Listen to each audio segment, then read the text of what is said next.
اللہ رب العزت قرآن مجید فرقان حمید میں ارشاد فرماتا ہے ان اللہ یحب التوابین و یحب المتطہرین، بے شک اللہ توبہ کرنے والوں سے اور پاک صاف رہنے والوں سے محبت کرتا ہے، ان کو پسند کرتا ہے۔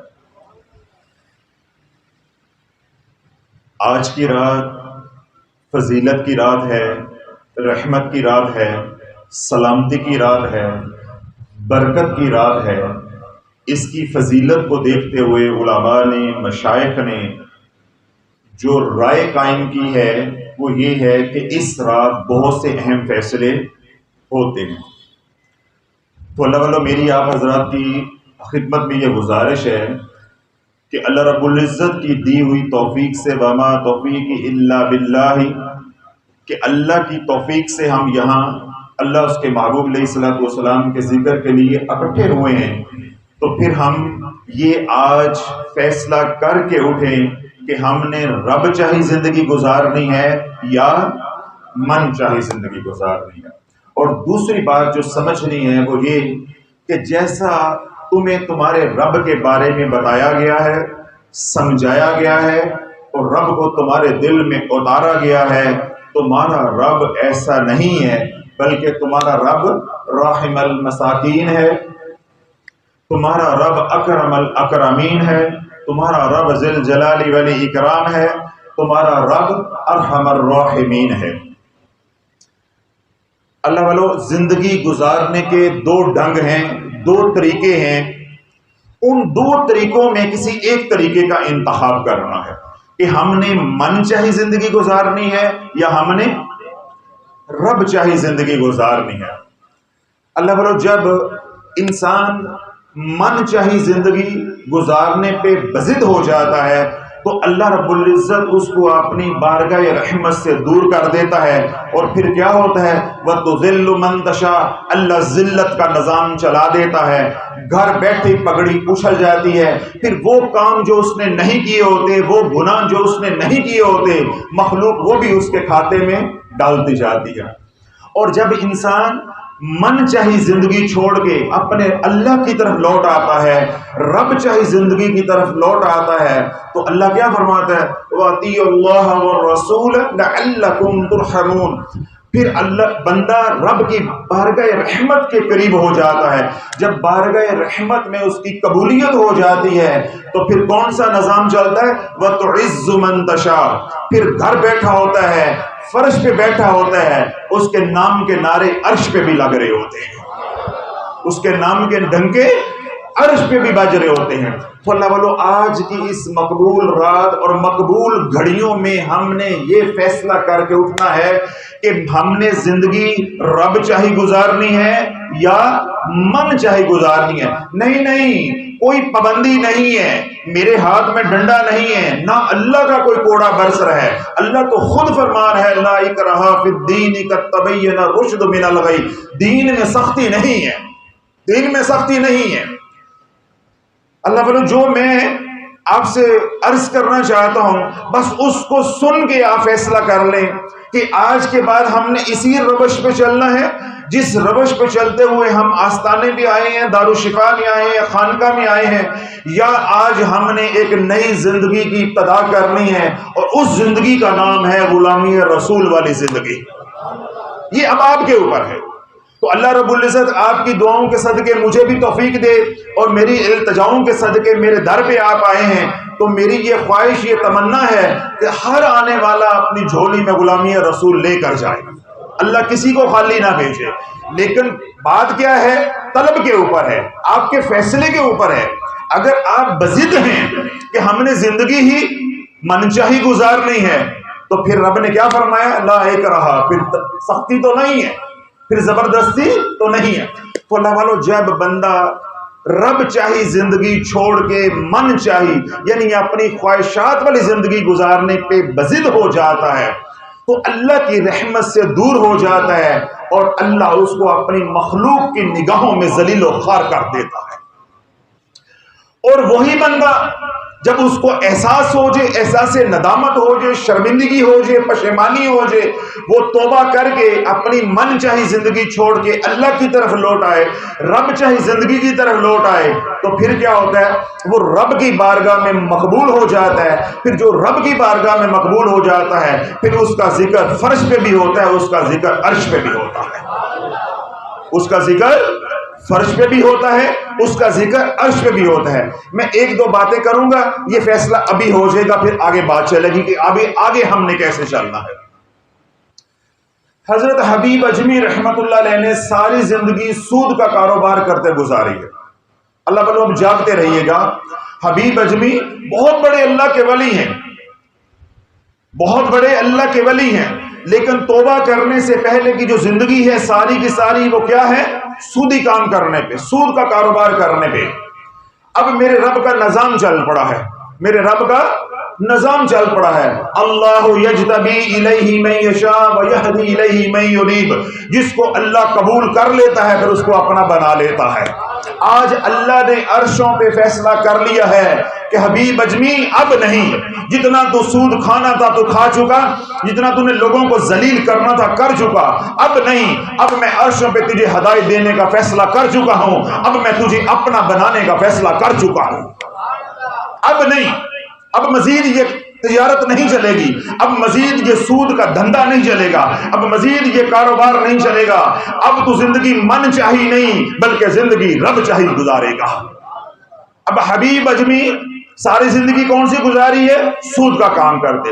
آج سود کے مد میں ایک سری لے کر آئے ہیں، اپنے گھر والی کو، اپنی اہلیہ کو کہا کہ اس کو پکاؤ، اب وہ کھانا پکا رہی ہے، سالن پکا رہی ہے، سالن نہیں پک رہا بلکہ خون کے لتھڑے پک رہے ہیں۔ جب ڈھکن کو اٹھایا تو اس کے اندر سالن نہیں ہے، اس کے اندر گوشت نہیں ہے، اس کے اندر خون کے لتھڑے ہیں۔ کیوں؟ آج میرا اللہ حبیب اجمی کو بدلنے پہ مجبور کر رہا ہے کہ اب نافرمانی والی زندگی نہیں چلے گی، اب من چاہی زندگی نہیں چلے گی، اب چلے گی تو رب چاہی زندگی چلے گی۔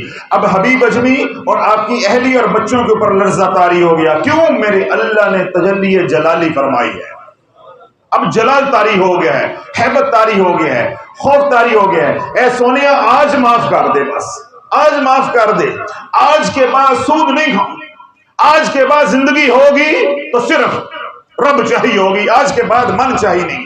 اللہ والوں میں اکثر اوقات یہ بات کہتا ہوں، یہ میرا اللہ ہی جانتا ہے یا حبیب اجمی جانتا ہے کہ اس نے رات کیسے گزاری ہے، اس نے رات کیسے گزاری ہے، اس کو الفاظ کے اندر بیان نہیں کیا جا سکتا کہ کس طرح تڑپ تڑپ کے حبیب اجمی نے رات گزاری کہ کہیں صبح ہو، روشنی طلوع ہو اور میں حسن بصری رحمت اللہ علیہ کے دربار میں پہنچوں اور ولی کامل کے ہاتھ میں جا کے اپنے گناہوں کی توبہ کروں، ان سے دعائے رحمت لوں تاکہ اللہ میرے سابقہ گناہوں کو معاف کر دے۔ اب اللہ بولو دن طلوع ہو گیا ہے، روشنی نکل آئی ہے، روشنی نکل آئی ہے، ادھر میرے رب نے نور ایمان دینے کا فیصلہ کر لیا ہے، ادھر میرے رب نے ہدایت دینے کا فیصلہ کر لیا ہے۔ اب حبیب اجمی اپنے گھر سے نکلتے ہیں، جن رستوں پہ چل کے جا رہے ہیں انہی رستوں پہ بچے کھڑے ہیں۔ اے مسلمان ذرا دل کے کانوں سے سن کہ تیرا رب جب ذلیل کرنے پہ آ جاتا ہے پھر وہ کیسے ذلیل کرواتا ہے۔ جب من چاہی زندگی گزارو گے اللہ اسی طرح ذلت کی پستیوں میں اتارتا جائے گا۔ اب حبیب اجمی اپنے گھر سے شیخ حسن بصری رحمت اللہ علیہ کے آستانے کی طرف جا رہے ہیں، توبہ کرنے کے لیے جا رہے ہیں۔ جن گلی کوچوں سے گزر رہے ہیں، جن رستوں سے گزر رہے ہیں، وہاں چھوٹے بچے، معصوم بچے کھیل رہے ہیں۔ جو ہی انہوں نے حبیب اجمی کو آتے دیکھا تو بچے چیخ اٹھے کہ رستہ چھوڑ دو، حبیب اجمی سود خور آ رہا ہے، رستہ چھوڑ دو، حبیب اجمی سود خور آ رہا ہے، کہیں اس کے پاؤں سے جو دھول اڑ رہی ہے، جو دھول اٹھ رہی ہے، کہیں وہ ہمارے پہ نہ پڑ جائے اور ہم بدبختوں میں نہ ہو جائیں، ہم کہیں بدبختوں میں نہ ہو جائیں۔ ایک سود خور، ایک گناہگار اور ایک من چاہی زندگی گزارنے والا رب کی بارگاہ میں اتنا منحوس ہے، اتنا ذلیل ہے، اتنا حقیر ہے کہ اس کے پاؤں سے چھو کے جو مٹی بھی کسی پہ پڑ جاتی ہے اللہ اس کو بھی بدبخت کر دیتا ہے، اس کو بھی بدبخت کر دیتا ہے۔ اب حبیب اجمی رحمت اللہ علیہ کہاں پہنچے ہیں؟ حسن بصری کے آستانے پہ شیخ حسن بصری رحمت اللہ علیہ کے پاس پہنچے اور جا کے مدعا بیان کیا کہ شیخ توبہ کرنے کے لیے آیا ہوں، میں توبہ کرنے کے لیے آیا ہوں۔ حسن بصری رحمت اللہ علیہ نے کلمات پڑھائے، سابقہ گناہوں پہ توبہ کروائی۔ اب وہی حبیب اجمی جو چل کے جا رہا ہے تو بچے کیا بول رہے ہیں کہ رستہ چھوڑ دو، ایک سود خور آ رہا ہے، اس کے پاؤں کی دھول اگر ہمارے پہ پڑ گئی تو ہم بدبختوں میں ہو جائیں گے۔ اب حبیب اجمی ادھر سے ولی کامل کے در سے ہدایت لے کے نور ہدایت لے کے آ رہا ہے۔ اب وہی بچے انہی گلی کوچوں میں کھیل رہے ہیں اور کیا شور مچا رہے ہیں کہ رستہ چھوڑ دو، اللہ کا ولی آ رہا ہے، اللہ کا ولی آ رہا ہے، حبیب اجمی آ رہا ہے۔ کہیں ہمارے پاؤں کی دھول حبیب اجمی پہ پڑ گئی، اس بے ادبی کی وجہ سے کہیں ہم بدبختوں میں نہ لکھے جائیں۔ پل بھر میں میرے رب نے نظام بدل دیا ہے، پل بھر کے اندر نظام بدل دیا ہے۔ تو اے مسلمان، فیصلہ تو نے کرنا ہے کہ تو نے زندگی رب چاہی گزارنی ہے یا زندگی من چاہی گزارنی ہے۔ اگر تو انہی پستیوں میں رہنا چاہتا ہے، انہی ذلتوں میں رہنا چاہتا ہے، یہی جادو کے وار کو برداشت کرنا چاہتا ہے، اسی اولاد کے لیے راتوں کو اٹھ اٹھ کے رونا چاہتا ہے، اسی کاروبار کے اندر مرنا چاہتا ہے، پھر تیرے پہ ہے جیسی زندگی چاہتا ہے گزارتا جا۔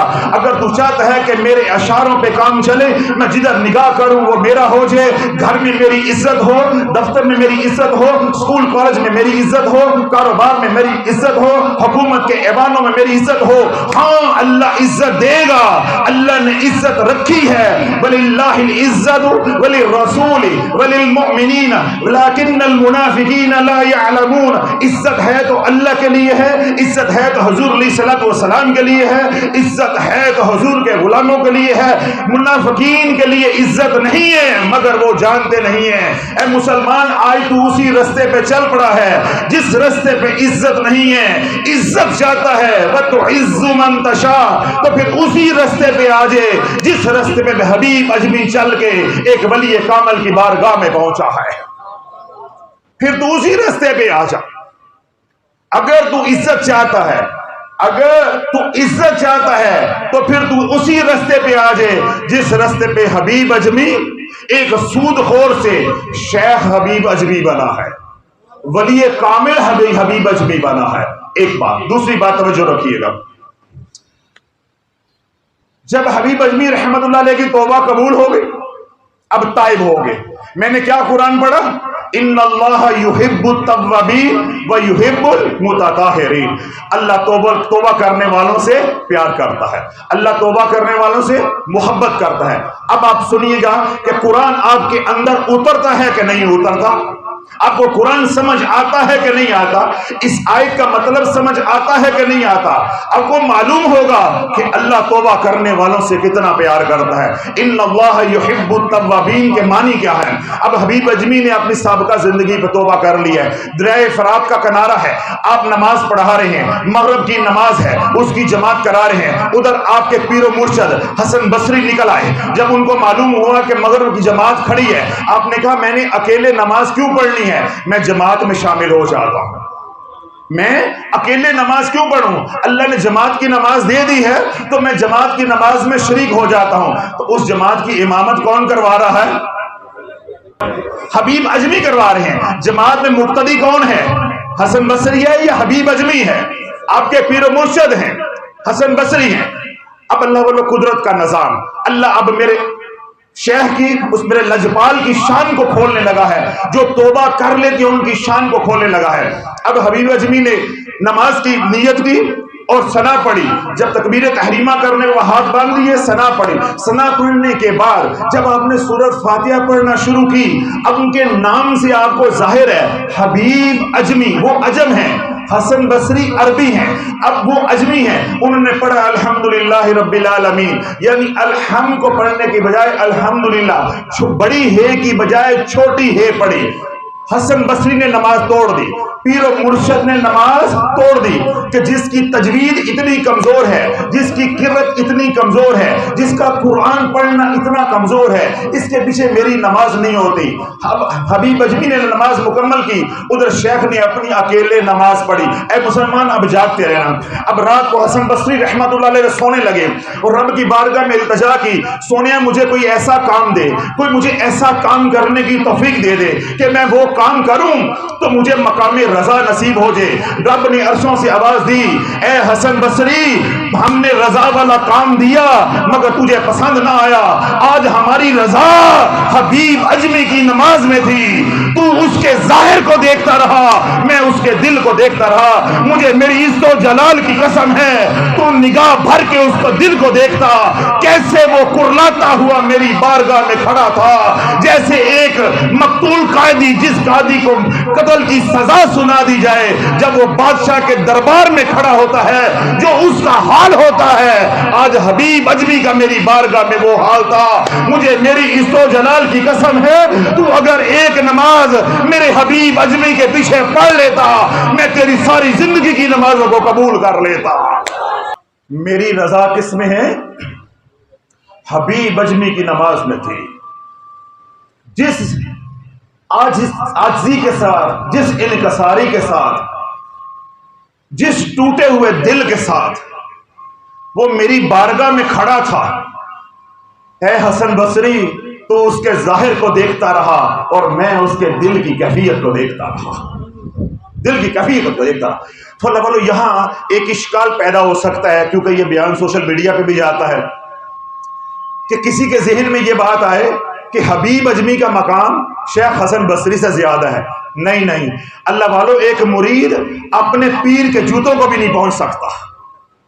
اولاد کسی بھی مقام پہ پہنچ جائے، ماں باپ ہیں، ماں باپ ہیں، تو اللہ والو وہ تو پیر و مرشد ہیں، لیکن اللہ صرف اپنی رضا سمجھانا چاہ رہا ہے، اپنی رضا۔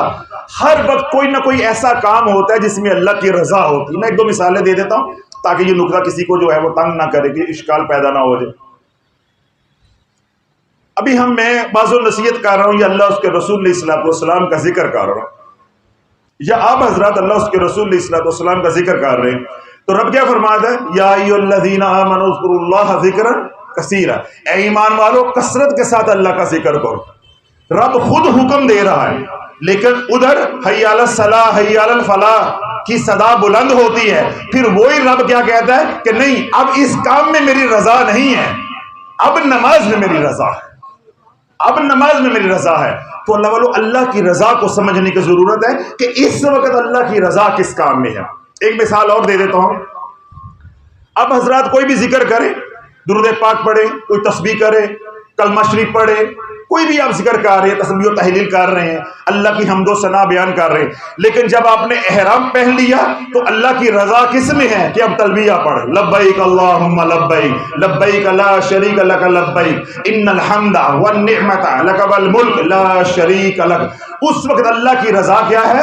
اس ذکر میں ہے۔ جو اشکال پیدا ہوا وہ نکل گیا کہ حسن بصری رحمت اللہ علیہ کا جو مقام ہے وہ اپنی جگہ پہ سر آنکھوں پہ ہے۔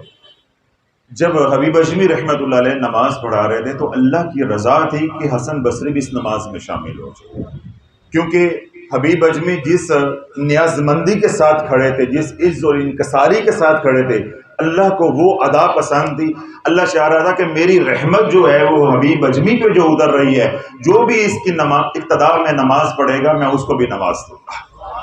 باقی جو مقام ہے وہ تو حسن بصری رحمت اللہ علیہ تو وہ ہیں جنہوں نے مولا علی سے براہ راست فیض لیا ہے، جنہوں نے مولا علی سے براہ راست فیض لیا ہے۔ جتنے بھی سلاسل ہیں ہمارے اپنے سلسلے کے سمیت، تمام سلاسل کا جو مورا ہے، جو امام الاولیاء سے ملاتا ہے، وہ حسن بصری رحمت اللہ علیہ، سوائے اویس کرنی رضی اللہ عنہ کا سلسلہ جو ہے سلسلہ اویسیہ یا سلسلہ نقشبندیہ، یہ دو سلاسل کے علاوہ باقی دنیا میں جتنے بھی سلاسل ہیں، اس وقت بھی کم و بیش جو ہے 220-25 سلاسل دنیا میں چل رہے ہیں، ان تمام سلاسل کا آخری کڑی یا آخری مورا کیا ہے؟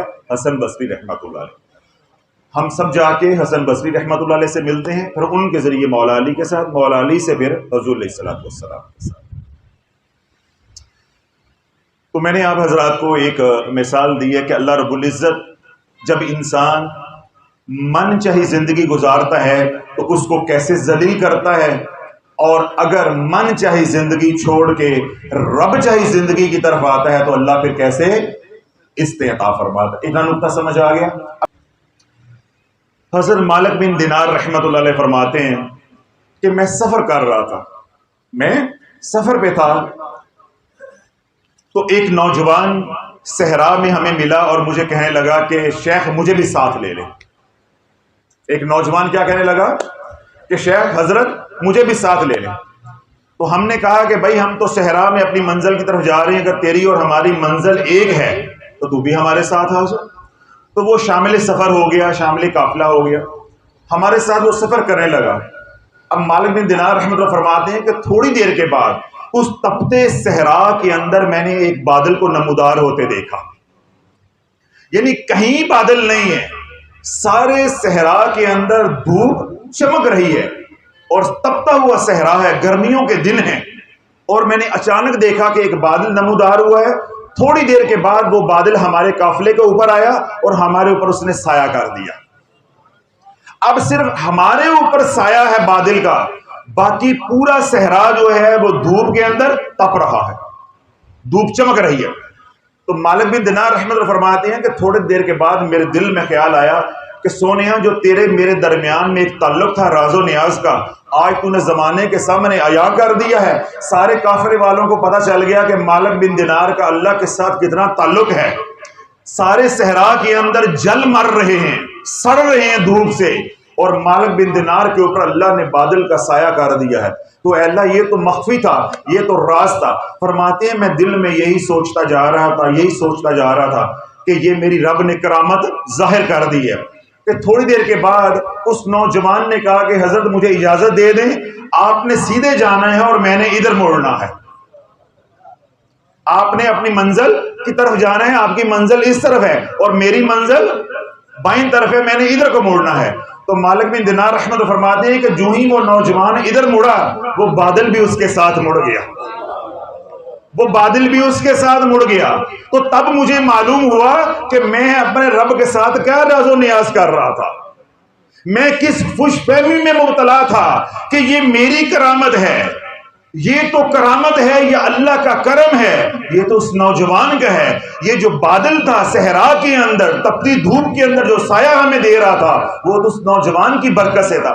تو مالک بن دینار رحمۃ اللہ فرماتے ہیں کہ میں اس نوجوان کے پیچھے دوڑا، اس نوجوان کے پیچھے دوڑا۔ اللہ والو یہاں سے بات توجہ کے ساتھ سننی ہے۔ مالک بن دینار رحمۃ اللہ کیا فرماتے ہیں کہ میں اس نوجوان کے پیچھے دوڑا اور میں نے نوجوان سے جا کے پوچھا کہ تو نے کون سا ایسا عمل کیا ہے کہ اللہ نے تپتے صحرا کے اوپر تیرے اوپر جو ہے وہ بادلوں کا سایہ کر دیا ہے؟ میں نے ساری زندگی اللہ اللہ کرتے گزاری ہے، مجھے یہ نعمت نصیب نہیں ہوئی، میرے پہ یہ کرم یا میری یہ کرامت نہیں ہے، تجھے یہ کرامت یا کرم کیسے نصیب ہو گیا؟ تو اس نے کیا کہا نوجوان نے؟ شیخ میرا کوئی کام نہیں ہے، میری کوئی عبادت نہیں ہے، میں گناہگار تھا، میں فاسق تھا، میں فاجر تھا، میں زانی تھا، میں ڈکیت تھا، میں شرابی تھا، اب نہیں ہوں، رات سے توبہ کر کے آیا ہوں، بس توبہ کر کے آیا ہوں، اللہ کو میری توبہ قبول ہو گئی ہے، اللہ کو میری توبہ پسند آ گئی ہے۔ ان اللہ یحب التوابین۔ اب قرآن تمہارے اندر اترے گا کہ اللہ توبہ کرنے والوں کو کتنا پسند کرتا ہے۔ اللہ والوں کرامت ہوتی ہے تو تائب کی ہوتی ہے، کرم ہوتا ہے تو تائب کے اوپر ہوتا ہے، فضل ہوتا ہے تو تائب کے اوپر ہوتا ہے، سلامتی ہوتی ہے تو تائب کے اوپر ہوتی ہے، رحمت ہوتی ہے تو تائب کے اوپر ہوتی ہے، برکتیں ہوتی ہیں تو تائب کے اوپر ہوتی ہے، تائب کے اوپر ہوتی ہے۔ آج سے کچھ عرصہ پہلے ماضی قریب کے اندر ہمارے ہندوستان کے اندر حضرت شیخ عبدالحق محدث دہلوی رحمت اللہ علیہ نے اس کو نقل کیا ہے۔ آپ فرماتے ہیں کہ جب ہندوستان کے اندر قحط پڑا، خشک سالی پڑی، تو علماء نے ہندوستان کی قوم سے جو ہے وہ اپیل کی کہ علل صبح نماز کا ادا کرے، بارش کے لیے، باران رحمت کے لیے اللہ سے جو ہے وہ مانگے۔ تو آپ تحریر فرماتے ہیں کہ تمام علماء مشائخ جو اس وقت کے تھے، وہ بھی کھلے میدان میں پہنچے اور ہزاروں کی تعداد میں عوام الناس مجمع، ایک بہت بڑا مجمع کھلے میدان میں پہنچا ہے، اور نماز کے بعد اب ہاتھ اٹھا کے دعا مانگ رہا ہے کہ اے اللہ ہم بھی مر رہے ہیں، ہمارے جانور بھی مر رہے ہیں، ٹوبے خشک ہو گئے ہیں، فصلیں تباہ ہو گئی ہیں، اناج ہے نہیں، اے اللہ تو باران رحمت عطا فرما دے۔ گریا کر رہے ہیں، رو رہے ہیں، ہر طرح کا واسطہ اور وسیلہ دے رہے ہیں۔ عصر کی نماز کا وقت ہو گیا، بارش کا ایک قطرہ نہیں برسا، یہاں تک کہ بارش تو برسنا درکنار ہے، دور کی بات ہے، بادل بھی نمودار نہیں ہوئے کہ امید ہی لگ جائے، بادل بھی نمودار نہیں ہوئے کہ امید ہی لگ جائے کہ بارش ہوگی۔ تو شیخ عبدالحق محدث دہلوی رحمۃ اللہ فرماتے ہیں کہ جب عصر کا وقت ہو گیا، ایک نا امیدی کی کیفیت پیدا ہو گئی کہ اب سارا دن گزر گیا ہے، اللہ سے مانگتے ہوئے، نوافل پڑھتے ہوئے، دعائیں کرتے ہوئے، نمازیں پڑھتے ہوئے، مشائخ بھی ہیں اور وقت کے بڑے بڑے علماء بھی ہیں، اللہ کو کسی کا مانگنا بھی پسند نہیں آیا۔ بس اسی اثناء میں ایک سواری آئی، ایک نوجوان ہے، اس کی ماں جو ہے وہ اونٹ پہ بیٹھی ہوئی ہے اور اس نے پردہ کیا ہوا ہے۔ ماں کس پہ بیٹھی ہے؟ سواری کے اوپر، اونٹ کے اس نے پردہ کیا ہوا ہے، اور ایک نوجوان اپنی ماں کی سواری کی نکیل چل کے پکڑ کے چلا آ رہا ہے۔ ماں نے بیٹے سے کہا کہ بیٹا یہ دیکھو یہ مجمع کیسا ہے، یہ مجمع کیسا ہے۔ نوجوان مجمع میں آیا، نوجوان نے آ کے پوچھا کہ یہاں لوگ اکٹھے کیوں ہیں، یہ مجمع کیوں لگا ہوا ہے؟ تو مجمع نے بتایا کہ ہم صبح سے اللہ سے مانگ رہے ہیں کہ اللہ باران رحمت دے دے، اللہ رحمت کی بارش دے دے، لیکن اللہ نے ہمیں بادل بھی نہیں دیے، اللہ نے ہمیں بادل بھی نہیں دیے، کوئی امید نہیں لگ رہی۔ اس لیے تمام علماء مشائخ اور عوام الناس کہتے ہیں کہ اللہ ہمیں باران رحمت دے دے۔ شیخ محدث عبدالحق محدث دہلوی رحمۃ اللہ فرماتے ہیں وہ نوجوان واپس گیا، اپنی ماں کے پاس گیا اور ماں کی چادر کا پلو پکڑ کے رب کی بارگاہ میں التجا کرنے لگا، اے اللہ یہ جو باران رحمت مانگ رہے ہیں، جو کچھ یہ مجمع مانگ رہا ہے، تیری خلقت جو مانگ رہی ہے، اے اللہ میری ماں کی چادر کا واسطہ قبول کر۔ میری ماں وہ ہے جس نے زندگی بھر کسی نامحرم کو نہیں دیکھا، میری ماں وہ ہے جس پہ زندگی بھر کبھی نامحرم کی نگاہ نہیں پڑی۔ اس پاک اور مقدس چادر کا پلو میں نے پکڑا ہے، اس چادر کی، اس کملی کی اگر تیری بارگاہ میں کوئی حیثیت ہے، اس چادر کے صدقے می برسا دے۔ اب ولی کامل لکھتا ہے ابھی وہ نوجوان دعا مانگ کے فارغ نہیں ہوا تھا، اللہ نے بادلوں کو بھیج دیا اور باران رحمت برسا کے ہندوستان کو دکھا دی۔ اللہ نے بارش برسا کے دکھا دی۔ کیوں؟ ماں وقت کی ناچ گانے والی نہیں تھی، ماں ناچنے والی نہیں تھی، ماں موسیقی کی ریسا نہیں تھی، ماں کردار والی تھی، باپردہ تھی، حیا والی تھی۔ اس کے پردے کی، اس کی چادر کی، اس کے دوپٹے کی اللہ کی بارگاہ میں یہ اہمیت تھی کہ اس کا بیٹا اس کی چادر کا واسطہ دے رہا ہے اور اللہ فیصلے فرما رہا ہے۔ تو اللہ والو آج گناہوں سے توبہ کر لو گے تو پھر جیسے تم ہاتھ اٹھاؤ گے اللہ تمہارے ہاتھوں کو نہیں دیکھے گا، تمہاری توبہ کو دیکھے گا۔ یہ کتنی ناپاک زندگی چھوڑ کر آیا ہے، یہ کتنی امید سے میری بارگاہ میں آیا ہے۔ اللہ والو یہی بات میں نے کہی تھی، جیسے تمہیں بتایا گیا ہے تمہارا رب ویسے نہیں ہے، وہ تمہاری امیدوں کو دیکھتا ہے، تمہارے گمان کو دیکھتا ہے، تمہاری تمنا، تمہاری خواہشات کو دیکھتا ہے۔ کس مان سے میرے پاس آئے ہو، وہ ذات ہے، وہ کریم ہے، وہ اکرم الاکرمین ہے، وہ تیرا میرا مان نہیں ٹوٹنے دیتا، وہ تیرا میرا مان نہیں ٹوٹنے دیتا۔ اللہ کو اس کی صفات سے پہچانو، اللہ کو اس کی صفات سے پہچانو۔ تو تمہارا رب اتنا کریم ہے کہ تم مانگتے جاؤ گے وہ دیتا جائے گا، تم مانگتے جاؤ وہ دیتا جائے گا، تم مانگتے جاؤ وہ دیتا جائے گا، تم مانگتے تھک جاؤ گے وہ دیتا نہیں تھکے گا۔ اس لیے تو میں نے کہا کہ رب نے گلہ کیا ہے، یا ایھا الانسان ما غرک بربک الکریم، اے بندے تجھے میرے علاوہ کون کریم مل گیا ہے، میرے سے بڑھ کے کون کریم مل گیا ہے کہ تو مجھے چھوڑ کے اس کے در پہ چلا گیا، اس کے در پہ چلا گیا ہے۔ میرے سے بڑھ کے مشکل کشا تجھے کون مل گیا ہے، میرے سے بڑھ کے دستگیر تجھے کون مل گیا ہے؟ کیا تیرا میرے پہ یقین نہیں بنا؟ تیرا اس انگوٹھی کے اوپر یقین بن گیا، تیرا کڑی کے اوپر یقین بن گیا، تیری مسور اور مونگی کی دال کے اوپر یقین بن گیا، تیری کالی ہنڈیا کے اوپر یقین بن گیا، تیری سلنسر کے ساتھ باندھا ہوا کالا کپڑا اس پہ یقین بن گیا، تیرا تمیز دھاگے پہ یقین بن گیا، تیرا درگاہوں درباروں پہ یقین بن گیا؟ نہیں بنا تو میری ذات پہ یقین نہیں بنا۔ ہر بات پہ تیرا یقین ہے، میری ذات پہ یقین نہیں. تو سب کو ٹھوکر مار کے میرے در پہ آ جاتا، میں تجھے کسی کے در پہ نہ جانے دیتا. تو سب کو چھوڑ کے میرے در پہ آ جاتا تو میں تجھے کسی کے در پہ نہ جانے دیتا. تو اللہ والوں، میں 10 بستہ آج کی رات آپ کی خدمت میں یہی عرض کرنا چاہتا ہوں کہ جن مصیبتوں کے اندر، جن پستیوں کے اندر، جن مشکلوں کے اندر، جن پریشانیوں کے اندر، جن تنگیوں کے اندر آپ حضرات یہاں آئے ہیں تشریف لے کے، اگر ان تمام مسائل سے نکلنا چاہتے ہو تو بس کہہ دو حسبی اللہ، اے اللہ تو میرے لیے کافی ہے. بس تمام مصیبتوں کا حل یہ ہے، تمام پریشانیوں کا حل یہ ہے، تمام تکلیفوں کا حل یہ ہے، تمام مسائل کا حل یہ ہے، تمام بیماریوں کا حل یہ ہے، تمام ذلتوں کا حل یہ ہے. فقل حسبی اللہ، کہو میرے لیے میرا اللہ کافی ہے. اللہ عرشوں سے آواز دیتا ہے، تیرے میرے ضمیر کو اللہ جھنجھوڑتا ہے. الیس اللہ بکاف عبد، اے بندے بتا کیا تیرے لیے تیرا رب کافی نہیں ہے؟ پھر تجھے پکڑتا ہے، سورہ توبہ میں لے کے جاتا ہے کہ بول فقل حسبی اللہ، کہہ کہ میرے لیے میرا اللہ کافی ہے. اے مسلمان، آج تو فقیر کے در پہ آیا ہے، اپنے دل سے بول حسبی اللہ الحسیب، حسبی اللہ الحسیب، حسبی اللہ الحسیب، حسبی اللہ الحسیب. اے اللہ تو میرے لیے کافی ہے، تو میرا حسیب بھی ہے، تو میرا شافی بھی ہے، تو میرا کافی بھی ہے، تو میرا معافی بھی ہے. شافی وہ ہے جو اتنا کامل ہو کہ اس کے بعد کسی کی حاجت نہ رہے، اس کا کلام اتنا کامل ہو کہ اس کے بعد کسی کی حاجت نہ ہو، اس کا جواب اتنا کامل ہو کہ اس کے بعد کسی کی حاجت نہ ہو.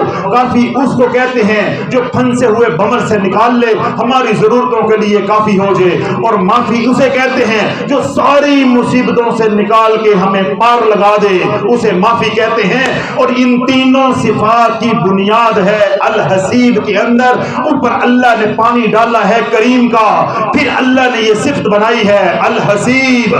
جب تو اپنے رب کو الحسیب کہہ کے پکارے گا تو اس کو شافی کہہ کے بھی پکار رہا ہے، تو کافی کہہ کے بھی پکار رہا ہے، تو معافی کہہ کے بھی پکار رہا ہے، تو یا کریم کہہ کے بھی پکار رہا ہے، تو اللہ کو ساری صفات سے پکار رہا ہے. اب تو کہہ رہے حسبی اللہ الحسیب، اب تو اللہ کو ساری صفات سے بھی پکار رہا ہے اور یہ اقرار کر رہا ہے اللہ تو میرے لیے کافی ہے، تو میرے لیے کافی ہے. اللہ والو، اگر تمام مسائل کا، پریشانیوں کا، مصیبتوں کا، تکلیفوں کا جو جادو سے مارے ہوئے ہیں، کہتے ہیں ہم جادو کا علاج کرواتے ہیں جادو پھر ہو جاتا ہے، جادو کا علاج کرواتے ہیں جادو پھر ہو جاتا ہے، بندش کا علاج کرتے ہیں بندش پھر ہو جاتی ہے، بیٹیوں کے رشتے نہیں ہو رہے میں پریشان ہوں، کاروبار نہیں چل رہا میں پریشان ہوں، گھر میں بیماری ہے میں پریشان ہوں، اولاد نافرمان ہے میں پریشان ہوں، میاں بیوی کے جھگڑے ہیں میں پریشان ہوں، تھانہ کچہری ہے میں پریشان ہوں. ہاں مجھے معلوم ہے کہ تو پریشان ہے، تو پریشان اس لیے ہے کہ تو نے حسیب کا در چھوڑ دیا ہے، تو نے حسیب کا در چھوڑ دیا ہے، تو نے حسیب کے غیروں کا در پکڑ لیا ہے. حسیب کے در پہ آ جاتا اللہ شافی ہوتا، اللہ کافی ہوتا، اللہ معافی ہوتا، پھر تیرے دل سے نکلتا حسبی اللہ الحسیب. بس یہ نکلنے کی دیر تھی، تیری بندشیں ٹوٹ جاتی، تیری ذلتوں کے فیصلے بدل جاتے، اللہ ذلتوں سے عزت نکال کے دکھا دیتا، اللہ ناکامیوں سے کامیابی نکال کے دکھا دیتا، اللہ تجھے وہ دیتا جس کا تو گمان بھی نہیں کر سکتا تھا، اللہ رحمت کا نظام چلا دیتا، اللہ سلامتی کا نظام چلا دیتا، اللہ برکت کا نظام چلا کے دکھا دیتا. تیرا سارا شریکہ جس نے ایڑی چوٹی کا زور لگایا تجھے ذلیل کرنے کے لیے، مارنے کے لیے، زمین میں اتارنے کے لیے، اللہ تجھے بسا کے بھی دکھا دیتا. کیوں؟ تو ایمان لے آیا حسبی اللہ الحسیب، میرے لیے میرا اللہ کافی ہے. آج کے بعد میں کڑیاں نہیں پہنوں گا، آج کے بعد میں دال نہیں پھینکوں گا، آج کے بعد قبرستان میں جا کے سریاں نہیں پھینکوں گا، آج کے بعد میں مشرکانہ شرک یا تویز عالم عاملوں کے پاس نہیں جاؤں گا. نہیں، میرے پہ پریشانی آئے گی، میرے پہ مصیبت آئے گی، میرے پہ تکلیف آئے گی، میرے پہ دکھ آئے گی تو میں دل سے کہوں گا کہ کل خوشیاں بھی یار نے دی تھی اور آج اگر دکھ دے دیے ہیں تو وہ بھی یار کی طرف سے ہے. حسبی اللہ الحسیب، اللہ تو جو دے دے تیری رضا پہ راضی ہوں تو میرے لیے کافی ہے، تو میرے لیے شافی ہے، تو میرے لیے معافی ہے. حسبی اللہ الحسیب. ورضوان من اللہ اکبر، اللہ کی رضا بہت بڑی ہے. اللہ کی رضا پہ راضی ہو جاؤ، اللہ کی رضا پہ راضی ہو جاؤ. اللہ والو، جب تک اللہ کی رضا پہ راضی نہیں ہو گئے میں تو کچھ بھی نہیں ہوں، یہاں وقت کا غوث، وقت کا خدا، وقت کا ابدال بیٹھا ہو، وہ بھی تمہاری مدد نہیں کر سکتا۔ کیوں؟ اللہ روٹھا ہوا ہے، اللہ روٹھا ہوا ہے۔ اللہ کو منا لو، آج یہ فیصلہ کر کے جاؤ کہ میں نے سب چھوڑ دیا ہے۔ اللہ، میں نے جو امیدیں لگائی تھی اپنی ماں باپ سے میں نے چھوڑ دی، میں نے توڑ دی۔ میں نے امیدیں جو لگائی تھی کہ میری اولاد جوان ہو کے میرا سہارا بنے گی، اے اللہ آج میں نے فقیر کی باتیں سنی، میرا ضمیر جاگ گیا، میں نے امیدیں توڑ دی۔ جو میں نے امیدیں اپنی بیوی سے لگائی تھی میں نے توڑ دی، جو امیدیں میں نے اپنے باغ زمینوں سے لگائی تھی وہ میں نے توڑ دی، جو امیدیں میں نے کاروبار سے لگائی تھی وہ میں نے توڑ دی، جو امیدیں میں نے منصب والوں سے لگائی تھی، اے اللہ میں نے ساری امیدوں کو، جو میں نے محل بنائے تھے، خوابوں میں محل بنائے تھے، اے اللہ اپنے ہاتھوں سے توڑ کے تیری بارگاہ میں آ کے کہہ رہا ہوں، سن لے، حسبی اللہ الحسیب، حسبی اللہ الحسیب، حسبی اللہ الحسیب۔ اللہ، وہ جو میں نے امیدیں رکھی تھی اپنی بیوی سے، اپنے کاروبار سے، اپنے بچوں سے، اپنے گھر بار سے، اپنے محلات سے، اپنے رشتہ داروں سے، اپنے عزیز و اقارب سے، اپنے مرشد سے، اپنے فلاں سے، اپنے فلاں سے، سب توڑ دی ہیں۔ اب میں تیری رضا پہ راضی ہوں، میں تیری اس صفت کے اوپر ایمان لے آیا ہوں کہ تو ہی الحسیب ہے، تو ہی الحسیب ہے، تو ہی میری کفایت کرنے والا ہے۔ تیری کفایت کے بعد اب یا اللہ مجھے کسی کی حاجت نہیں ہے۔ ہاں کیوں حاجت نہیں ہے؟ اللہ پوچھے گا کہ تو مجھے الحسیب کہہ کے پکار رہا ہے، کل تک تجھے حاجت تھی سب کی، اب حاجت کیوں نہیں ہے؟ پھر دل سے کہنا ہے اے اللہ مجھے حاجت اس لیے نہیں ہے، اللہ شافی بھی ہے، اللہ کافی بھی ہے، اور اللہ معافی بھی ہے۔ اب مجھے کسی کی حاجت نہیں ہے۔ اے اللہ میں تیری رضا پہ راضی ہو گیا ہوں، میں تیری رضا پہ راضی ہو گیا ہوں۔ اللہ والو، اگر اللہ کی رضا پہ یہاں بیٹھے بیٹھے راضی ہو تو اللہ والو اللہ تو اس سے راضی ہے۔ رضی اللہ عنہم ورضوا عنہ ذالک لمن خشی ربا، اللہ ان سے راضی ہو گیا، وہ اللہ سے راضی ہو گئے جو رب کے سامنے کھڑے ہونے سے ڈر گئے۔ وَلِمَنْ خَافَ مَقَامَ رَبِّهِ جَنَّتَانِ، جو اللہ کے سامنے کھڑے ہونے سے ڈر گیا اس کے لیے دو جنتیں ہیں، دو جنتیں ہیں۔ اللہ تیرے سے اتنا راضی ہوگا کہ کسی کو ایک ایک ملے گی، کسی کو ایک بھی نہیں ملے گی، لیکن تو آج اللہ سے ڈر گیا ہے، تو نے ساری امیدیں غیر اللہ سے جو لگائی تھی وہ توڑ دی ہیں، اور دل سے کہا ہے حسبی اللہ الحسیب، الحسیب، الحسیب، الحسیب۔ یا اللہ تو شافی بھی ہے، تو کافی بھی ہے، تو معافی بھی ہے، تو میری کفایت کرنے والا ہے۔ تو غم دے کے راضی ہے تو میں غم لے کے راضی ہوں، تو خوشیاں دے کے راضی ہے تو میں خوش رہ کے راضی ہوں، تو ڈبو کے راضی ہے تو میں ڈوب کے راضی ہوں، تو ترا کے راضی ہے تو میں تر کے راضی ہوں۔ ورضوان من اللہ اکبر، اللہ کی رضا بہت بڑی ہے۔ بس اللہ کی رضا پہ راضی ہو جاؤ۔ بس اب بھی بیٹھے بیٹھے جس حال میں اللہ نے رکھا ہے، بیمار ہو تب بھی اللہ پہ راضی ہو جو، تنگ دست ہو تب بھی اللہ پہ راضی ہو جو، کوئی اور پریشانی ہے تب بھی اللہ پہ راضی ہو جو، جادو کے مارے جو آئے وہ بھی اللہ پہ راضی ہو جائے، جو اولاد کی نافرمانی کا سوال لے کر آئے اللہ پہ راضی ہو جائے، جو مالی تنگ دستی کا سوال لے کر آئے اللہ پہ راضی ہو جو، جو بدنی بیماری کا سوال لے کر آئے اللہ پہ راضی ہو جو۔ جس مسئلے میں بھی ہو، جس آزمائش میں بھی ہو، جس حال میں بھی ہو، بس یہ کہو الحمدللہ علی کل حال، اے اللہ سب تعریفیں تیرے لیے ہے، میں ہر حال میں تیری تعریف کرتا ہوں، میں تیرے پہ راضی ہوں۔ اتنی مخلوق خدا بیٹھی ہے، میں سب کو گواہ بنا کے کہتا ہوں اے اللہ میں تیری رضا پہ راضی ہوں، میں تیری رضا پہ راضی ہوں۔ بس دل سے راضی ہو جو، دل میں بات نہیں رکھنی، دل کو صاف کر کے اس در سے نکلنا ہے۔ انشاءاللہ العزیز مجھے واسطہ ہے، وہ واسطہ میں اللہ کی بارگاہ میں دیتا ہوں میرے حضور کی زلفوں کا، انشاءاللہ اس در سے نہیں نکلو گے اللہ تمہاری جھولیوں کو بھر دے گا۔ کیوں؟ فقیر کا کام تمہیں اللہ کے ساتھ ملانا تھا، جب تو اللہ سے مل گیا تو اللہ تجھے چھوڑ دے گا؟ ابھی میں نے کتنی بار یہ بات کہی ہے کہ اللہ بے وفا نہیں ہے، اللہ بے وفا نہیں ہے۔ سارا مسئلہ کس پہ ہے کہ ہم اللہ سے صلح کر لیں، ہم اللہ سے صلح کر لیں۔ تو اللہ والو اگر آج بھی اللہ سے صلح نہیں کرنی پھر تیری تقدیر کو کوئی بدلنے والا نہیں ہے، تیرے حالات کو کوئی بدلنے والا نہیں ہے۔ میں نے کیا کہا؟ تو ابھی صلح کر لے، ابھی تجھے کامیابی کا پروانہ مل جاتا ہے۔ کیسے ملتا ہے؟ اللہ توجہ کے ساتھ سنیے گا۔ حضرت شاہ دولہ رحمت اللہ علیہ، اب ساری باتیں اللہ والو جو میں نے کی اگر تو آپ کو سمجھ آئی ہے تو نور اللہ نور بسم اللہ آپ ان کو سنبھال لیں، اور اگر سمجھ نہیں آئی تو کوئی بات نہیں۔ یہ جو میں دو فکرے بولنے لگا جو اللہ نے میرے بیٹھے بیٹھے دل میں ڈالے ہیں، یہ باتیں دو لے جو یہی آج کا بیان ہے، یہی آج کے بیان کا خلاصہ ہے، یا جو میں نے گزارشات کی ہیں ان کا یہی خلاصہ ہے۔ کون سے ولی کامل ہیں؟ حضرت شاہ دولہ رحمت اللہ علیہ۔ آپ کی ظاہری حیات کا زمانہ ہے، دریا کے اندر طغیانی آئی، دریا کے اندر طغیانی آئی، سیلاب آیا، گاؤں کے لوگ کسیاں لے کے کدال لے کے آئے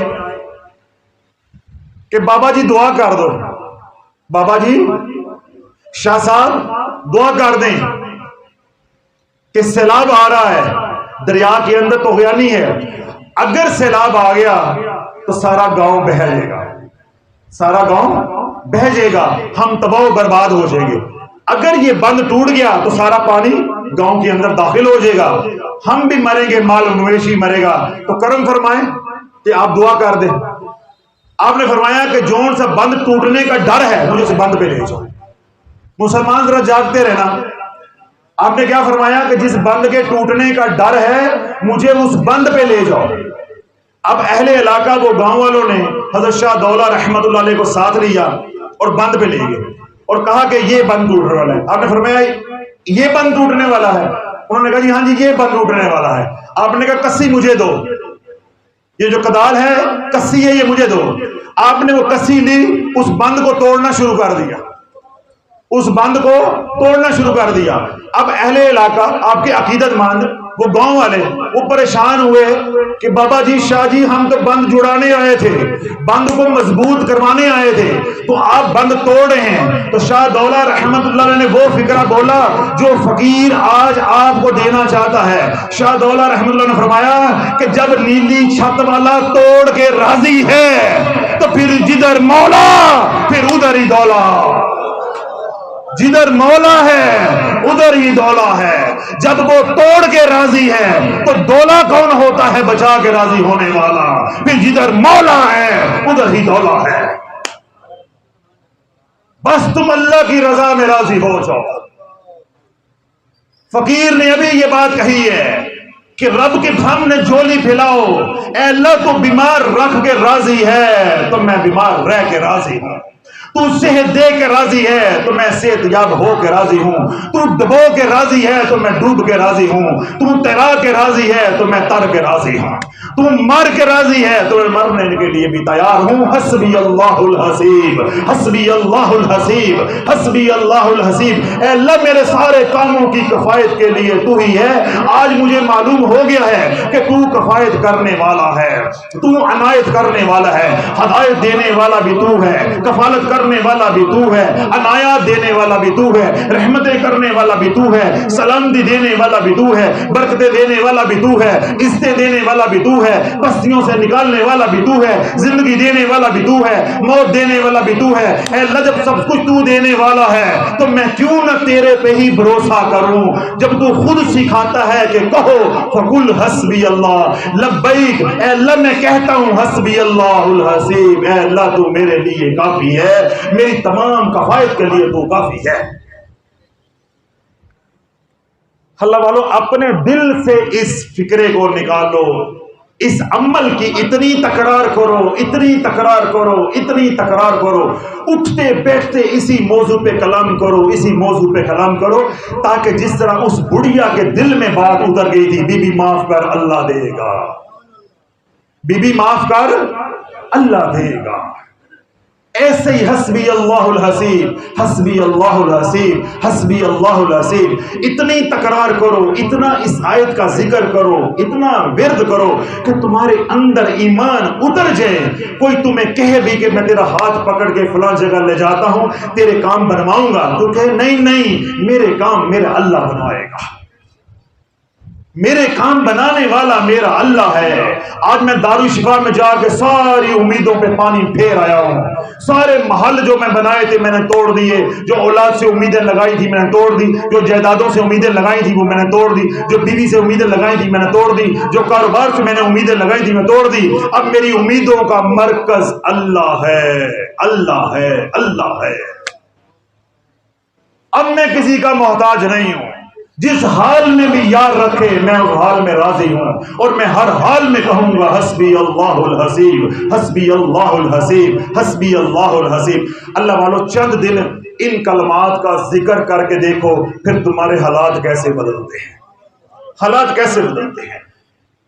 اس کا 70 مرتبہ صبح ورد کرو، 70 مرتبہ شام، یہ کم از کم تعداد ہے۔ کتنا وقت لگے گا اس کے اوپر؟ 70 منٹ۔ اللہ والو 70 بار چبا چبا کے بھی کہو گے 2 سے 3 منٹ لگیں گے۔ حسبی اللہ الحسیب، حسبی اللہ الحسیب، حسبی اللہ الحسیب۔ اللہ والو ایسا کرو کہ یہ تمہارا تقیہ کلام بن جائے، تم روکنا بھی چاہو تو یہ رک نہ سکے۔ اللہ تمہیں وہ فنائیت عطا فرمائے۔ میں کتنی بار بیانات کے اندر مجھے یاد آ جاتا ہے جب میں لفظ فنائیت بولتا ہوں۔ میرے پاس ایک بزرگ آتے تھے کبیر والا سے، نور محمد صاحب رحمت اللہ علیہ، ابھی کچھ عرصہ ہوا ہے ان کا انتقال ہو گیا۔ وہ حافظ قرآن تھے، اور ماشاءاللہ ان کو قرآن کی منزل اتنی یاد تھی، اتنی مضبوط ان کی منزل تھی۔ مجھے بتانے لگے کہ بیٹے جب میں آپ کے پاس آنے کے لیے نکلتا ہوں، یعنی کبیر والا سے، جب میں تمہارے کلینک پہ پہنچتا ہوں تو میں 10 سپارے پڑھ چکا ہوتا ہوں، 10 سپارے میں پڑھ چکا ہوتا ہوں۔ پھر یہاں صدیقیہ روڈ پہ، جو لوگ ملتان میں رہتے ہیں وہ جانتے ہیں، یہاں گلگشت میں صدیقیہ روڈ ہے، یہاں ان کی بیٹی کا گھر تھا جو میرے پاس لے کے آتی تھی علاج کے لیے۔ تو کہتے پھر میں 3-4 گھنٹے اپنی بیٹی کے پاس آتا ہوں، اسی بہانے بیٹی کو مل لیتا ہوں، تو 10 بار میں بیٹی کے پاس پڑھتا ہوں۔ اس کے بعد جب میں واپس جاتا ہوں تو 10 بار واپسی پڑھتا ہوں، ایک قرآن روزانہ پڑھتا ہوں۔ پھر ان کی بیٹی نے مجھے بتایا کہ ڈاکٹر صاحب حضرت میرے والد صاحب کے قرآن پڑھنے کا یا قرآن سے عشق کا یہ عالم ہے کہ یہ جب بیت الخلاء میں جاتے ہیں تو اپنی زبان دانتوں کے نیچے رکھ کے پھر بیت الخلاء میں بیٹھتے ہیں، ورنہ زبان پہ قرآن جاری ہو جاتا ہے، ورنہ زبان پہ قرآن جاری ہو جاتا ہے۔ مسلمان نور محمد، قاری نور محمد صاحب کی زبان پہ قرآن جاری ہو گیا، اور تیری زبان پہ حسبی اللہ الحسیب، یہ اتنا سا فکرہ جاری نہیں ہو سکتا؟ بات تو لگن کی ہے، بات تو محنت کی ہے۔ تو اتنی محنت کر، جن امیدوں کو توڑا ہے وہ دوبارہ امیدیں جڑنے نہ پائیں۔ اگر وہ امیدیں دوبارہ جڑ گئیں تو پھر آج کی رات کھو کھاتے، پھر آج کی رات ضائع ہو گئی۔ جب وہ امیدیں جو غیروں پہ تھی وہ ٹوٹی رہیں گی تو حسبی اللہ الحسیب کا نور تیرے اندر اترتا رہے گا، اترتا رہے گا، اترتا رہے گا۔ اور کم از کم تعداد کتنی ہے؟ اپنے تمام زندگی کے مسائل کے لیے، میں نے پہلے بھی کہا ہے، چاہے جادو ہے، چاہے بیماریاں ہیں، چاہے رزق کی بندش ہے، رشتوں کی بندش ہے، گھر میں لڑائی جھگڑے ہیں، بچوں کے مسائل ہیں، اپنے مسائل ہیں، کسی بھی طرح زندگی کا مسئلہ ہے، بس کملی والے پہ درود پاک پڑھو، اور 70 مرتبہ صبح حسبی اللہ الحسیب، اور 70 مرتبہ شام کو حسبی اللہ الحسیب۔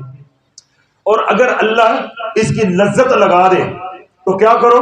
111 مرتبہ صبح، پھر 111 مرتبہ شام کو۔ اگر اللہ اور چاٹ لگا دے اور مزہ آنا اور لطف آنا شروع ہو جائے تو 313 بار صبح اور 313 بار شام۔ مجھے میرے رب کی عزت کی قسم ہے، جب تو 313 بار پہ پہنچے گا پھر انے واہ ہوگا، پھر کوئی تعداد نہیں ہوگی، تو اٹھتے بیٹھتے کہے گا حسبی اللہ الحسیب، حسبی اللہ الحسیب، پھر کوئی تعداد نہیں ہے۔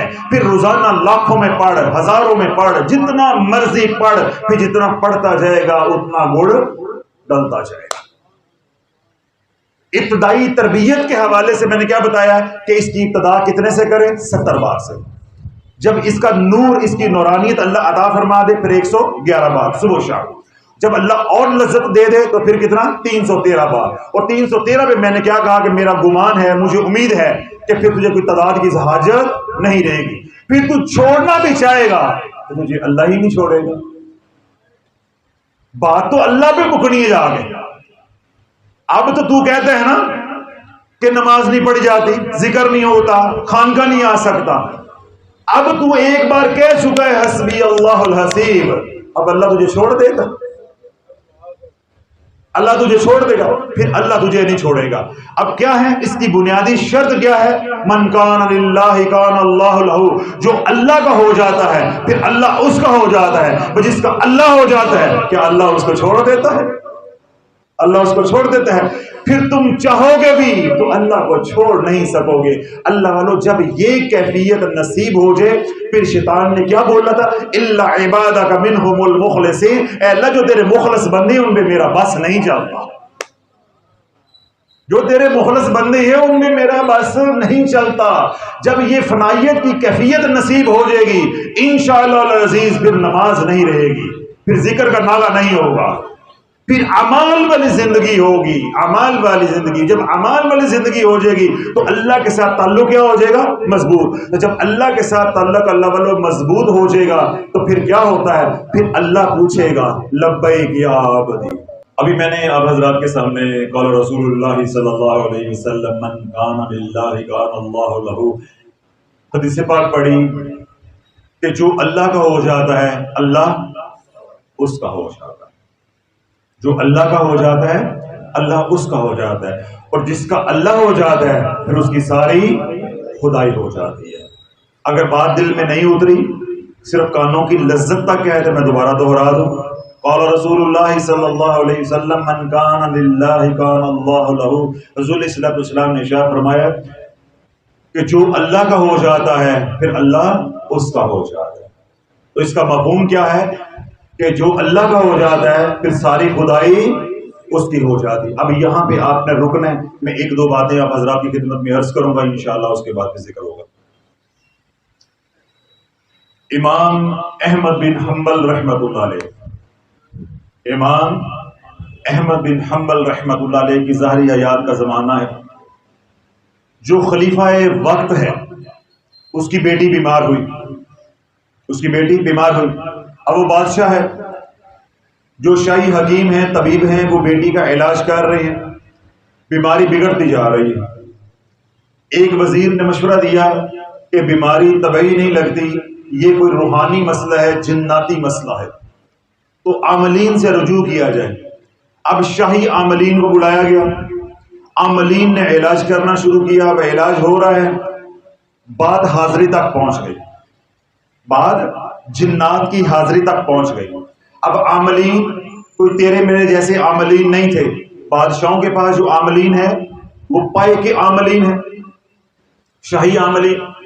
اب ان سے یہ معاملہ سنبھالا نہیں جا رہا، جب عاملین بھی عاجز آ گئے، اب بادشاہ فکر مند ہو گیا کہ میری بیٹی نہ زندوں میں ہے نہ مردوں میں ہے، اس پہ حاضری ہوتی ہے تو وہ ایسی کیفیت کے اندر ہوتی ہے کہ میری بھی رسوائی اور بدنامی کا ذریعہ ہے، نہ اس کو شفا مل رہی ہے اور نہ اس کو موت مل رہی ہے۔ اب خلیفہ وقت اپنے تخت پہ اداس بیٹھا ہے، تو ایک آپ کے وزیر نے مشیر نے کہا کہ اے خلیفہ وقت ہے، بادشاہ کیوں پریشان ہے؟ تو بادشاہ کیا کہتا ہے کہ میری بیٹی نے مجھے پریشان کیا ہے، اس کی صحت نے مجھے پریشان کیا ہوا ہے، کہ میں نے جتنا بھی اس کا علاج کروایا ہے بیماری بگڑتی جاتی ہے، اور اب معلوم ہوا ہے کہ وہ جناتی مسئلہ ہے۔ اب عاملین علاج کر رہے ہیں تو تب بھی آرام نہیں آ رہا، عاملین نے بھی ہاتھ کھڑے کر دیے۔ اب مشیر کہنے لگا کہ مجھے ایک فقیر کا معلوم ہے، من کان للہ کان اللہ لہ، مجھے عامل کامل کا معلوم نہیں ہے، مجھے پیر کا معلوم نہیں ہے، کوئی عامل کا معلوم نہیں ہے، مجھے ایک کامل کا یا ایک مجھے فقیر کا معلوم ہے۔ اگر وہ فقیر نگاہ کرم کر دے تو میرا یقین ہے کہ آپ کی بیٹی کو شفا مل جائے گی، آپ کی بیٹی کو شفا مل جائے گی۔ بادشاہ وقت نے رکا لکھا، شاہی فرمان لکھا، اسی مشیر کو دیا۔ وہ مشیر وہ رکا لے کے یعنی شاہی فرمان لے کے امام احمد بن حنبل رحمۃ اللہ علیہ کے پاس حاضر ہوا۔ اب توجہ رکھیے گا، اب بادشاہ کا مشیر کہاں ہے؟ سائل بن کر آیا، سوالی بن گئے امام احمد بن حنبل رحمۃ اللہ علیہ کی بارگاہ میں۔ امام احمد بن حنبل رحمۃ اللہ علیہ درس و تدریس میں مصروف ہے، اپنے طلباء کو اپنے شاگردوں کو پڑھا رہے ہیں۔ ادھر شاہی سواری پہ مشیر اترا، امام احمد بن حنبل رحمۃ اللہ علیہ کی بارگاہ میں آیا، وہ شاہی فرمان جو ہے وہ آپ کی خدمت میں پیش کیا۔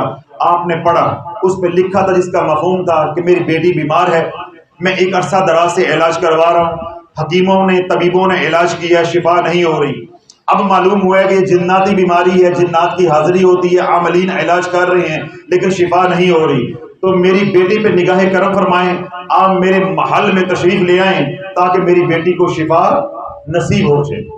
جب امام احمد بن حنبل رحمت اللہ علیہ نے اللہ والوں کو رکا پڑھا، آپ نے فرمایا اتنے کام کے لیے میں درس و تدریس چھوڑ دوں، میں حدیث کا درس دے رہا ہوں، فقہ کے مسائل سمجھا رہا ہوں، اتنے کام کے لیے میں یہ چھوڑ دوں؟ جاؤ میرا جوتا پڑا ہوا ہے، وہ جوتا لے جاؤ اور جنات کے بادشاہ کو جا کے کہنا کہ جس کا یہ جوتا ہے اس کا حکم ہے کہ آج کے بعد یہ بیٹی ان کی نہیں ہے، یہ بیٹی میری ہے، اس پہ حاضر نہیں ہو رہا۔ اتنے کام کے لیے میں چل کر جاؤں، میں قرآن چھوڑ دوں، حدیث چھوڑ دوں، فقہ چھوڑ دوں، طلباء بیٹھے ہوئے ان کو چھوڑ دوں؟ یہ کام تو میرے جوتے سے بھی ہو سکتا ہے، جاؤ میرا جوتا پڑا ہوا ہے وہ لے جاؤ، اور جنات کے بادشاہ کو حکم دو جا کے کہ اپنی قوم کو سمجھا لے کہ جس کا یہ جوتا ہے اس کا حکم ہے کہ یہ بیٹی اب بادشاہ کی نہیں ہے، یہ سوالی بن کے سائل بن کے ہمارے در پہ آ گئی ہے، آج کے بعد یہ ہماری بیٹی ہے، ادھر نہیں آنا۔ اب مشیر نے یہ پیغام سنا، رکا واپس لیا، شاہی سواری پہ سوار ہوا، محل میں پہنچ گیا، شاہی محل میں پہنچا تو بادشاہ حیرت زدہ ہے کہ وہ فقیر کو لینے گیا تھا، فقیر آیا نہیں ہے، یہ خالی ہاتھ آ گیا ہے۔ بادشاہ کے اوپر مایوسی کہ میری بیٹی کو شفا ہونے والی نہیں ہے۔ جب مشیر سے بادشاہ نے پوچھا کہ وہ آئے کیوں نہیں ہیں، انہوں نے کہا جی وہ تو نہیں آئے، انہوں نے اپنا جوتا بیچ دیا ہے اور ساتھ یہ پیغام بیچ دیا ہے کہ اتنے کام کے لیے میرا آنا ضروری نہیں ہے، قرآن و حدیث کو چھوڑنا ضروری نہیں ہے، یہ کام میرے جوتے سے بھی ہو جائے گا۔ اب اپنی بیٹی کو بلائیں، شاہی محل سے بیٹی کو، گھر سے بیٹی کو بلایا گیا، جنات کی حاضری ہوئی تو مشیر نے بآواز بلند امام احمد بن حنبل رحمت اللہ علیہ کا پیغام پڑھ کے سنایا کہ فقیر کا یہ پیغام ہے کہ یہ بیٹی آج سے بادشاہ کی نہیں ہے، یہ ہمارے گھر کی سوالی بن چکی ہے، آج سے یہ ہماری بیٹی ہے، آج کے بعد تم نے اس کے اوپر حاضر نہیں ہونا، آج کے بعد حاضر نہیں ہونا۔ اللہ والو تاریخ اٹھا کے دیکھو، امام احمد بن حنبل رحمت اللہ علیہ کی حیات پڑھ کے دیکھو، صالحین کی زندگی پڑھ کے دیکھو، جنات معافیاں مانگتے ہوئے، چیخو پکار کرتے ہوئے، زندگی کی بھیک مانگتے ہوئے کہ ہمیں ایک بار معاف کر دو دوبارہ نہیں آئیں گے، ایک بار معاف کر دو دوبارہ نہیں آئیں گے۔ بادشاہ کی بیٹی کو شفا ہو گئی، بادشاہ کی بیٹی کو شفا ہو گئی۔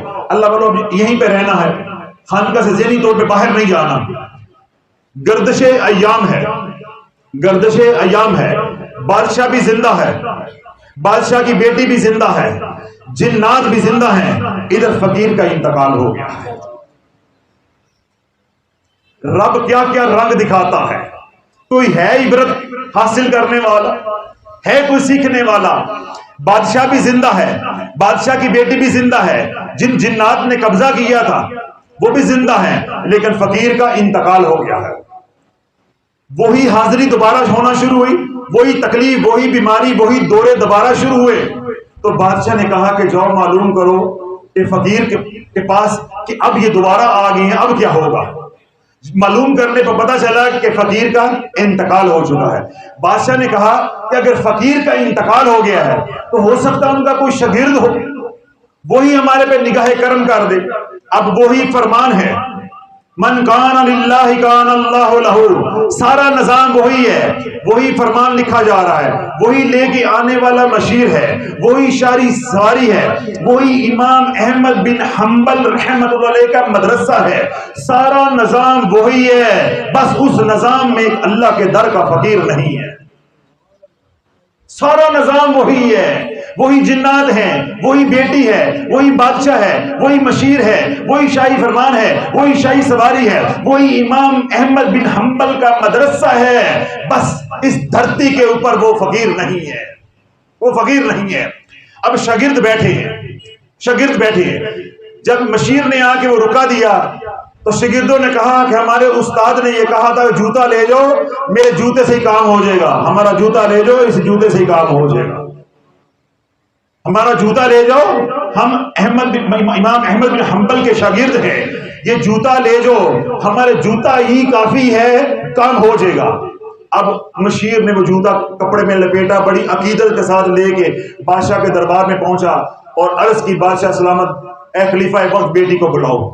بیٹی کو بلایا، جو ہی بیٹی دربار میں پیش ہوئی، جنات حاضر ہوئے اور مشیر نے پڑھ کے اعلان سنایا کہ جو فقیر تھا، فقیر کے شاگردوں کا، یعنی امام احمد بن حنبل رحمت اللہ علیہ کے شاگرد کا حکم ہے، جن کا یہ جوتا ہے کہ آج کے بعد ادھر نہیں آنا۔ بس یہاں سے اللہ والو بات سننے والی ہے کہ من کان للہ کان اللہ لہ، ہے کیا، ہے کیا؟ جنات کا بادشاہ حاضر ہوا اپنی فوج کے ساتھ اور آ کر کہنے لگا کہ کل فقیر کا جوتا تھا، کل جو جوتا لے کر آئے تھے وہ فقیر کا جوتا تھا، اگر ہم ایک بدشت بھی آگے بڑھتے تو فرشتے ہمیں آگ کے کوڑے برسا کے جلا کے راکھ کر دیتے۔ آج ہم تجھے کہہ رہے ہیں کہ آج کے بعد ہمیں دھمکی دی تو یہ جوتا تیرے منہ کے رستے ڈالیں گے اور بہانے کے رستے نکال دیں گے۔